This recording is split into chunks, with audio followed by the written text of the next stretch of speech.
नमस्कार.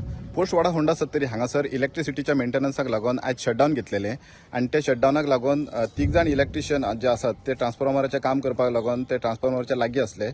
तातूंतलो एक इलेक्ट्रिशियन जो असलो तो सकयल फ्युजाचें काम करतालो आणि दुसरो असलो तो ट्रान्सफॉर्मर चढलेलो आणि तिसरो एकलो असलो तो लायनीचेर वयर असलो आणि सडनली कितें जालें खबर ना. इलेक्ट्रिसिटी जो करंट आसा तो तांकां तिगांकूय लागलो. तेतूंतले 2 जाण जे असले सकयल तेंच्यांनी सकयल देंवपाक मॅनेज केलें. But Chandru Gaonkar resident of Morle Sattari हो जो भुरगो असलो तो वयर तारी शिरकून उरलो आणि खुबसो टायम तो उरल्या उपरांत तेंच्याच जी इलेक्ट्रिसिटीची गाडी आसा तेंच्यांनी ताका तारी वयल्यान सकयल देंवयलो आणि 108 जेन्ना सांखळे हॉस्पिटलांत ताका शिफ्ट केलो तेन्ना सांखळे हॉस्पिटलांत ताका डेड डिक्लेअर केल्लो आसा. सो हाजो जो पंचनामा आसा तो पोलिसांनी केल्लो आसा आणि ही शॉक कशी आयली त्या खांब्याचेर हाची फुडली इन्व्हेस्टिगेशन चालू आसा. सत्तरीच्यान प्रुडंटा खातीर Kalpesh Gawas. Subscribe Prudent social media channel and press bell icon for latest notifications.